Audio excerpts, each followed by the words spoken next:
All right, so here we go. Another day of walking around, making sure nobody hits me, right? Right. So this morning, I get up and do the dumbest thing.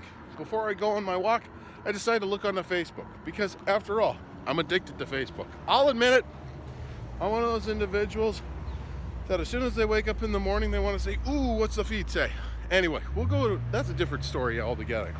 But I had a friend yesterday who posted something saying, about a certain subject and how they were really upset about it. So I knew a little bit about the subject and I decided to put in my 2 cents. Well, apparently it was worth 0 cents because my friend replied back in kind of a sarcastic tone, or at least I thought it was a sarcastic tone this morning. So I'm getting on my walk and I'm like, oh man, I can't believe this person did that.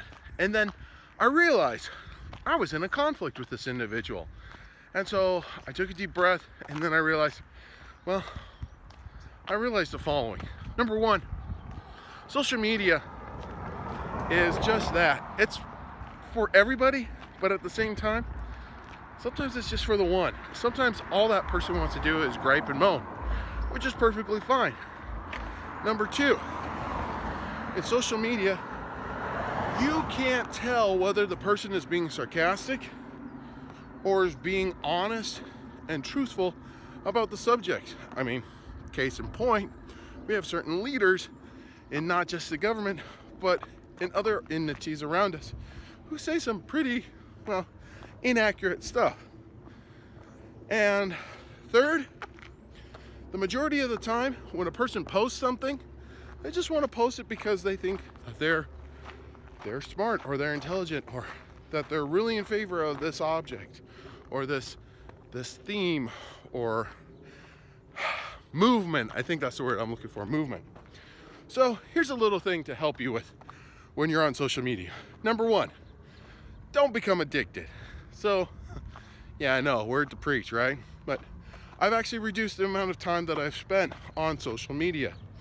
Number two, you got to realize that when somebody posts something that doesn't agree with you, most likely that individual is not trying to open up a discussion, but merely trying to state the fact that that individual has something to gripe about.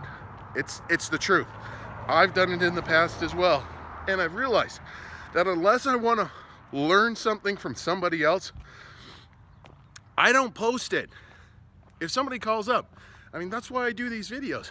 Is because I'm hoping that eventually somebody is going to reply back to me and say, you know what, this, and this, which has happened in the past as well. And I'm like, that's great insight. And that's what really needs to happen. As individuals, we have a tendency to say, I'm right and I'm always right because I learned it from here, without the ability to actually ask the question, but could I be wrong?